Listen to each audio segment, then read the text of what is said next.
Today's topic is Central-State Relations. It refers to the relationship between the central government and the state governments within a federal system. एक federal system के अंदर state और central government in दोनों के बीच में power किस तरीके से डिवाइडेड है उसको हम सेंट्रल स्टेट रिलेशंस के अंदर पढ़ते हैं. ओके, सो सेंट्रल गवर्नमेंट के पास अपनी पावर्स होती हैं, स्टेट गवर्नमेंट के पास अपनी पावर्स होती हैं. सो ये फेडरल सिस्टम का पार्ट है. और एक और सिस्टम है that is unitary system. Unitary system के अंदर सिर्फ सेंटर के पास पावर होती है. ठीक है, सो हमारे यहाँ पे क्या प्रिवलेंट है? Federal system. Our constitution divides all legislative, executive and financial power between the central and the state government.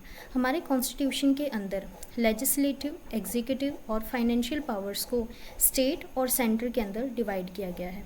Okay, लेकिन एक चीज़ ध्यान ये रखना है हमें कि सेंटर के पास फिर भी स्टेट गवर्नमेंट से ज़्यादा पावर है. ओके, सो तभी हमारी जो पूरी कंट्री है वो यूनाइटेड है. अगर हम स्टेट गवर्नमेंट को ज़्यादा स्ट्रांग बना देंगे, सेंटर को कम स्ट्रांग बनाएंगे या सेंटर के पास कम पावर होगी, इससे जो है वो जो स्टेट्स हैं उनके बीच में डिविजन्स होंगे या फिर कुछ स्टेट्स पावरफुल हो जाएंगे. ओके, सो सेंटर को जो है ज़्यादा पावरफुल बनाना इम्पॉर्टेंट है. सो 3 तरीके की रिलेशनशिप इन्वॉल्व है, एग्जीक्यूटिव, लेजिस्लेटिव और फाइनेंशियल. सो हम इन तीनों को डिफरेंट पॉइंट ऑफ व्यू से देखेंगे, अलग अलग पॉइंट से अंडरस्टैंड करेंगे. So first one is legislative relation. Legislative relations हमारे कॉन्स्टिट्यूशन के अंदर आर्टिकल 245 से 255 के अंदर मेंशन किए गए हैं. जैसे first one is distribution of legislative subjects. Legislative subjects को किस तरीके से डिस्ट्रीब्यूट किया गया है? लेजिस्लेटिव सब्जेक्ट्स वो होते हैं जिनके ऊपर रूल बनाए जाते हैं. ओके, जिनके ऊपर कानून या फिर लॉज बनाए जाते हैं. लेजिस्लेटिव सब्जेक्ट्स को 3 टाइप के लिस्ट के अंदर डिवाइड किया गया है, यूनियन लिस्ट, स्टेट लिस्ट और कॉन्करेंट लिस्ट. यूनियन लिस्ट के अंदर जितने भी सब्जेक्ट हैं उन सब के ऊपर सिर्फ सेंट्रल गवर्नमेंट ही जो है वो रूल्स बना सकती है या कानून बना सकती है. वहीं पर स्टेट लिस्ट के अंदर जितने भी सब्जेक्ट्स हैं उनके ऊपर सिर्फ स्टेट गवर्नमेंट अपने रूल्स बना सकती है. ओके, अपने लॉज बना सकती है. और थर्ड है कॉन्करेंट लिस्ट. कॉन्करेंट लिस्ट के अंदर स्टेट गवर्नमेंट और जो सेंट्रल गवर्नमेंट है वो दोनों रूल बना सकती हैं, लेकिन यहाँ पर जो ज़्यादा पावर है वो फिर से सेंटर के पास है. Okay, so power to make laws with respect to residuary subject. इसके अलावा एक और लिस्ट है दैट इज़ रेजिडियरी. सो रेजिडियरी जो लिस्ट है इसके अंदर अगर कोई कानून बनाना है सो वो पार्लियामेंट बनाएगी, मतलब हमारी सेंट्रल गवर्नमेंट बनाएगी. ओके, सो central list, union list, state list, concurrent list और रेजिडियरी सब्जेक्ट. रेजिडियरी सब्जेक्ट्स के अंदर उन सब एलिमेंट्स को इंक्लूड किया जाता है जो नए हैं. जैसे कि जिस टाइम पर कॉन्स्टिट्यूशन बना उस टाइम पर साइबर अटैक्स वगैरह ये सारी चीज़ें नहीं थी. ठीक है, सो ये जो सब्जेक्ट है ये किसी भी लिस्ट में नहीं आता, इसीलिए इसको रेजिडियरी लिस्ट के अंदर ऐड किया गया. ऐसे आगे चलते चलते जिस टाइप की नई जो हैं प्रॉब्लम्स आएंगी या फिर नए नए सब्जेक्ट्स आएंगे सो उन सबको इस वाली लिस्ट के अंदर रखा जाएगा. यूनियन लिस्ट के अंदर जो लॉज बनाए जाएंगे वो लोकसभा, राज्यसभा, ये 2 जो हाउसेस हैं वो बनाते हैं. स्टेट लिस्ट के अंदर जो स्टेट लेजिस्लेचर है या कुछ स्टेट्स के अंदर स्टेट लेजिस्लेटिव काउंसिल भी है वो रूल्स बनाते हैं. और कॉन्करेंट जो पावर है ये यूनियन और स्टेट लेजिस्लेचर दोनों के पास है. कॉन्करेंट लिस्ट के अंदर जो सब्जेक्ट्स आते हैं उनके एग्जाम्पल्स हैं जैसे कि marriage, divorce, education and criminal laws. कई बार कॉन्करेंट लिस्ट के अंदर जो सब्जेक्ट्स हैं उनके ऊपर जब लॉज बनते हैं सो उस वजह से स्टेट और जो यूनियन गवर्नमेंट है या सेंट्रल गवर्नमेंट है उनके बीच में कॉन्फ्लिक्ट्स भी होते हैं. Okay, now territorial extent of central and state legislation. Parliament के पास एबिलिटी है कि वो लेजिस्लेशन ऐसे पास कर सकती है जो पूरी कंट्री के ऊपर लागू हो, लेकिन वहीं पर जो स्टेट लेजिस्लेशन है या फिर जो स्टेट कानून लेकर आता है वो उसी स्टेट के अंदर, उसी पर्टिकुलर स्टेट के अंदर ही लागू होता है. ठीक है, सो टेरिटोरियल एक्सटेंट सेंट्रल गवर्नमेंट का ज़्यादा है, स्टेट गवर्नमेंट का कम है. Next is parliamentary legislation in the state field. कई बार पार्लियामेंट जो है वो स्टेट के मैटर्स के अंदर भी लॉज बना सकती है. ठीक है, सो यहाँ पे कुछ पॉइंट्स हैं जो जिस टाइम पे पार्लियामेंट लॉज बना सकती है स्टेट के अंदर. जैसे कि देखो यहाँ पे कुछ टॉपिक्स आते हैं जो स्टेट लिस्ट के अंदर हैं, उनके अंदर भी पार्लियामेंट रूल बना सकता है. जैसे कि हमने बात की कि ये 2 लिस्ट के अंदर डिवाइडेड हैं सब्जेक्ट, यूनियन लिस्ट और स्टेट लिस्ट, लेकिन कई बार पार्लियामेंट जो स्टेट लिस्ट के अंदर सब्जेक्ट्स हैं इनके ऊपर भी कानून बनाती है. ठीक है। सो वो कौन कौन सी सर्कमस्टेंसेस हैं जब ये जो है पार्लियामेंट ये रूल्स बना सकता है। That is when president rule is imposed in a state, किसी स्टेट के अंदर प्रेसिडेंट रूल लगा हुआ है, उस टाइम पे पार्लियामेंट स्टेट के जो भी सब्जेक्ट्स हैं उनके ऊपर कानून बना सकती है। Okay, when a state make a request to parliament, अगर किसी स्टेट ने पार्लियामेंट से रिक्वेस्ट की है कि जो हमारी सेंट्रल गवर्नमेंट है वो उस स्टेट को किसी सब्जेक्ट के ऊपर कानून या फिर कोई लॉ या फिर कोई रूल बना के दे, ठीक है। सो रिक्वेस्ट पे बनाया जा सकता है। ड्यूरिंग नेशनल इमरजेंसी, अगर नेशनल इमरजेंसी लगी हुई है सो उस टाइम पे भी स्टेट लिस्ट के सब्जेक्ट के अंदर पार्लियामेंट लॉ बना सकता है।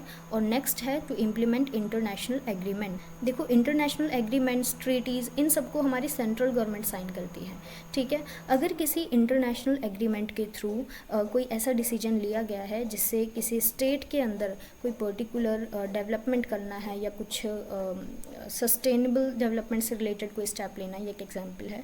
सो उससे वो जो पार्लियामेंट है वो लॉज वगैरह बना सकती है, चाहे वो उस स्टेट के अंदर लागू हो या फिर वो सब्जेक्ट किसी स्टेट लिस्ट के अंदर हो। ओके, क्योंकि देखो इंटरनेशनल एग्रीमेंट है तो वो सेंट्रल गवर्नमेंट की ड्यूटी है उस काम को करने की, इसके अंदर स्टेट गवर्नमेंट इंटरफेयर नहीं कर सकती, ठीक है। सो यहाँ पर इंटरनेशनल एग्रीमेंट के अंदर अगर कोई स्टेप लेती है सेंट्रल गवर्नमेंट तो स्टेट गवर्नमेंट उसको नहीं रोक सकती। Okay, next is centres control over state legislation. Centre किस तरीके से स्टेट लेजिस्लेशन के ऊपर कंट्रोल करके रखता है। सबसे पहले गवर्नर के थ्रू सेंट्रल गवर्नमेंट ने गवर्नर को बिठाया होता है, हर एक स्टेट के अंदर गवर्नर होता है, ठीक है। सो गवर्नर क्या करता है, जो भी स्टेट के अंदर लेजिस्लेशंस होते हैं, जो लॉज वगैरह बनते हैं उनको साइन करते हैं, उन पर सिग्नेचर करता है, उसके बाद ही वो सारे कानून एक स्टेट के अंदर लागू होते हैं। सो स्टेट के अंदर गवर्नर को एक पावर मिली हुई है कि वो या तो अगर कोई बिल वगैरह पास होता है स्टेट लेजिस्लेचर के अंदर उसको अपना एक्सेंट दे दे, वहाँ पे सिग्नेचर कर दे, या फिर उसको अपने पास रख ले, या फिर थर्ड उनके पास प्रोविज़न होता है कि वो जो प्रेसिडेंट हैं उनको उस जो लेजिस्लेशन है वो प्रेसिडेंट तक पहुँचा सकते हैं। जब उस बिल को प्रेसिडेंट के कंसिडरेशन के लिए भेजा जाता है वहाँ पे सेंट्रल गवर्नमेंट जो है वो उस बिल को देखती है। ओके, सो इस वजह से जो काफ़ी सारे जो बिल्स होते हैं वो पेंडिंग पड़े रहते हैं क्योंकि जो गवर्नर है वो उनको प्रेसिडेंट कंसिडरेशन के लिए रख लेते हैं, ठीक है। सो यहाँ पे अगर हम देखें तो कहीं ना कहीं जो सेंट्रल गवर्नमेंट है उसने गवर्नर के थ्रू एक स्टेट के अंदर कंट्रोल कर रखा है। Next is president's prior consent over some specified subjects in state list. State list के अंदर कुछ स्पेसिफाइड सब्जेक्ट्स हैं जिनके ऊपर अगर स्टेट कोई लेजिस्लेशन लेके आता है सो उनको सबसे पहले प्रेसिडेंट से परमिशन लेनी पड़ेगी, ठीक है। जैसे कि इंटर स्टेट ट्रेड और कॉमर्स, ये एक ऐसा सब्जेक्ट है अगर स्टेट लेजिस्लेचर इस पर कोई कानून लाना चाहती है तो उसको सबसे पहले प्रेसिडेंट से परमिशन लेनी होगी। फाइनेंशियल इमरजेंसी के टाइम पे जो मनी बिल्स हैं वो रुक जाते हैं। जब फाइनेंशियल इमरजेंसी होगी सो जो पूरी पावर है मनी बिल्स की वो सब सेंटर के पास होगी, स्टेट के पास उस टाइम पे कोई फाइनेंशियल पावर नहीं होती, ठीक है। सो इस तरीके से भी फाइनेंशियल इमरजेंसी के टाइम पे भी जो सेंटर है वो स्टेट पर अपना पूरा कंट्रोल करके रखता है। Okay, so this was about legislative relations. Next is administrative relation. इनको हमारे कॉन्स्टिट्यूशन के आर्टिकल 256 से 263 के अंदर मेंशन किया गया है। सो यहाँ पे जो एग्जीक्यूटिव पावर्स हैं उनको डिवाइड किया गया है। हमारी कंट्री के अंदर एग्जीक्यूटिव पावर को इसीलिए डिस्ट्रीब्यूट किया गया है जिससे बैलेंस बना रहे यूनियन गवर्नमेंट और स्टेट गवर्नमेंट्स के बीच में। ये हमारे फेडरल स्ट्रक्चर को रिफ्लेक्ट करता है, हमारी कंट्री के फेडरल स्ट्रक्चर को। यहाँ पे हम थोड़ा सा डिटेल में देखेंगे। जैसे कि एग्जीक्यूटिव पावर सबसे पहले आती है यूनियन एग्जीक्यूटिव। यूनियन एग्जीक्यूटिव के अंदर president, vice president, prime minister और काउंसिल ऑफ मिनिस्टर्स हैं। नेक्स्ट है स्टेट एग्जीक्यूटिव।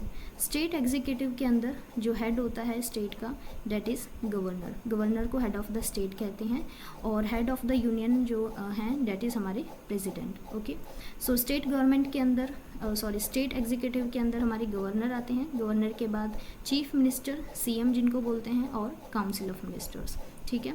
सो एग्जीक्यूटिव पावर्स को किस तरीके से डिवाइड किया गया है। एग्जीक्यूटिव पावर के अंदर हम इसको 3 लिस्ट के अंदर फिर से डिवाइड करके देखेंगे, that is union list, state list और कॉन्करेंट लिस्ट। यूनियन लिस्ट के अंदर जो मैटर्स आते हैं वो नेशनल इंपॉर्टेंस के हैं, जैसे defence, foreign affairs, railway, banking, ये सब यूनियन लिस्ट का पार्ट हैं। ओके, सो यहाँ पर जो भी एग्जीक्यूट करने की जो पावर है वो यूनियन गवर्नमेंट की होगी। ओके, स्टेट लिस्ट के अंदर जो सब्जेक्ट्स हैं जैसे पुलिस, पब्लिक हेल्थ, एग्रीकल्चर और लोकल गवर्नमेंट, ठीक है, ये आते हैं स्टेट लिस्ट के अंदर। इनके ऊपर एग्जीक्यूटिव पावर किसकी होगी? स्टेट गवर्नमेंट की होगी। और लास्ट में है कॉन्करेंट लिस्ट। कॉन्करेंट लिस्ट के अंदर criminal law, marriage, education, divorce, ये सारे सब्जेक्ट्स हैं। इनके ऊपर एग्जीक्यूटिव यूनियन की भी होगी और स्टेट गवर्नमेंट की भी होगी। ओके, सो ये है डिस्ट्रीब्यूशन ऑफ एग्जीक्यूटिव पावर जिनको हमने लिस्ट के बेसिस पे डिवाइड किया है। Next is centre's direction to the state. कुछ मैटर्स के अंदर स्टेट जो सेंटर है, सेंट्रल गवर्नमेंट स्टेट गवर्नमेंट को डायरेक्शन प्रोवाइड करती है कि उनको ये काम करना है, ये चीज़ एग्जीक्यूट करनी है, जैसे कि कंस्ट्रक्शन ऑफ कम्युनिकेशन सिस्टम्स, ठीक है। इन सब मैटर्स के अंदर सेंट्रल गवर्नमेंट स्टेट गवर्नमेंट्स को डायरेक्शन देती है। The obligation of the state and the centre. State executive को अपनी जो पावर है, एग्जीक्यूटिव पावर, उसको इस तरीके से एक्सरसाइज करना है कि वो जो भी पार्लियामेंट ने उस सब्जेक्ट पर लॉ बनाए गए हैं या फिर बनाए हुए हैं उनके साथ कॉम्प्लायंस शो करे। ऐसा ना हो कि पार्लियामेंट ने अगर उस किसी सब्जेक्ट के ऊपर कुछ लॉ बनाया हुआ है, ठीक है, सो उसके बिल्कुल अपोजिट में जो स्टेट गवर्नमेंट है या स्टेट एग्जीक्यूटिव कोई कानून बना दे, ठीक है, क्योंकि पार्लियामेंट सुप्रीम है, जो पार्लियामेंट की सुप्रीमेसी है उसको ध्यान में रखना है। साथ ही अगर स्टेट के अंदर उसी टाइप से कोई एग्जिस्टिंग लॉ है सो उसके साथ भी अप्लाई होना चाहिए। Okay, next is all India services. All India services के अंदर ऑफिसर्स आते हैं जैसे आईएएस, आईपीएस, आईएफएस। इनको सेंट्रल गवर्नमेंट रिक्रूट करती है। ओके, ये यूनियन गवर्नमेंट और स्टेट गवर्नमेंट इन दोनों गवर्नमेंट को जो है वो सर्व करते हैं। Okay, so all India services के जो ऑफिसर्स हैं वो कोऑर्डिनेशन इंश्योर करते हैं यूनियन और स्टेट गवर्नमेंट के बीच में। उसी तरीके से पब्लिक सर्विस कमीशन है and relations during emergency. Emergency के टाइम पे जो रिलेशनशिप है वो थोड़ी सी चेंज हो जाती है, एडमिनिस्ट्रेटिव रिलेशन।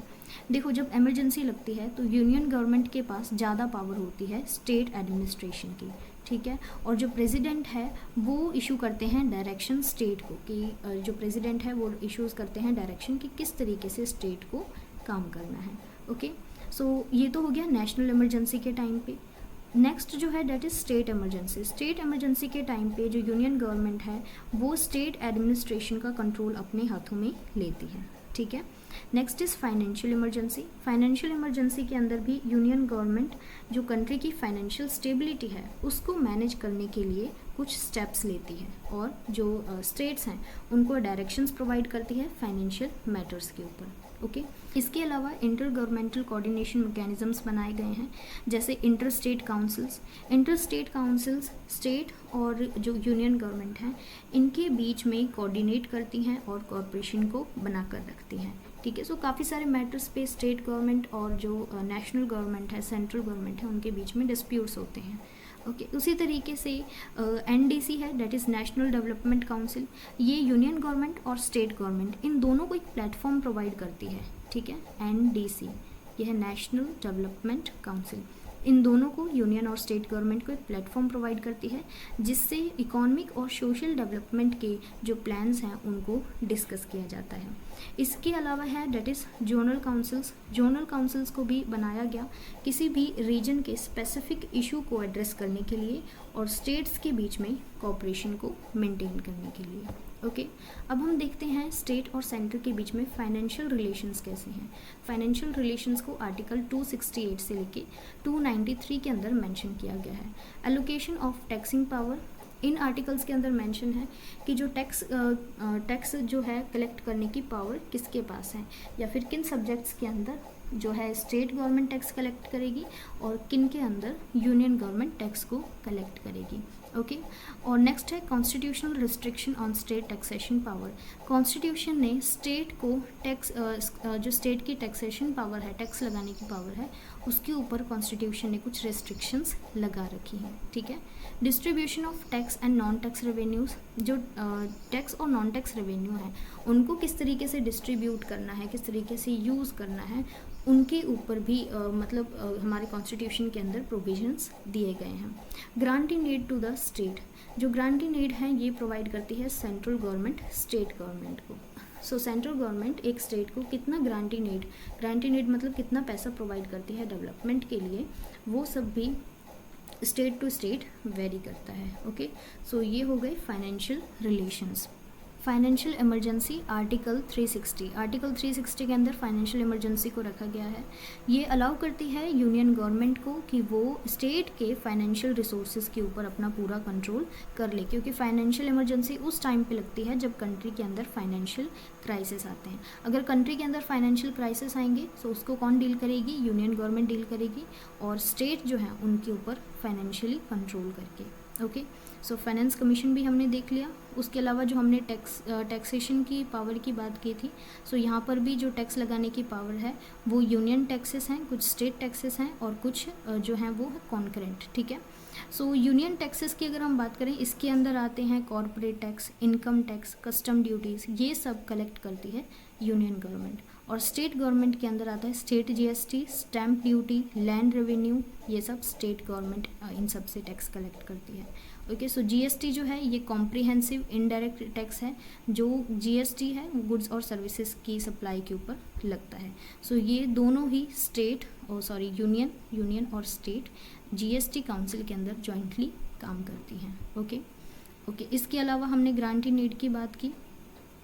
ठीक है, और हम थोड़ी बोरोइंग के बारे में भी बात करते हैं, जैसे यूनियन बोरोइंग का मतलब है यूनियन गवर्नमेंट कई बार फंड्स वगैरह बोरो करती हैं गवर्नमेंट सिक्योरिटीज़ इशू करके, डोमेस्टिक और इंटरनेशनल सोर्सेज से।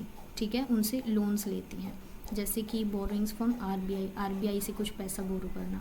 उसी तरीके से स्टेट बोरोइंग है, स्टेट गवर्नमेंट जो है वो बोरो करती है फंड्स अलग अलग सोर्सेज से, जैसे market borrowings, loans, financial institution से लोन्स लेके, और आरबीआई से भी कुछ पैसा स्टेट गवर्नमेंट बोरो कर सकती है। Okay, so this was all about financial relations, administrative relations and legislative relations. So let's end this topic here. So इस पूरे सेमेस्टर की एक लास्ट वीडियो और आएगी, उसके बाद ये जो फर्स्ट सेमेस्टर है ये कंप्लीट हो जाएगा। Okay, thank you so much, have a good day.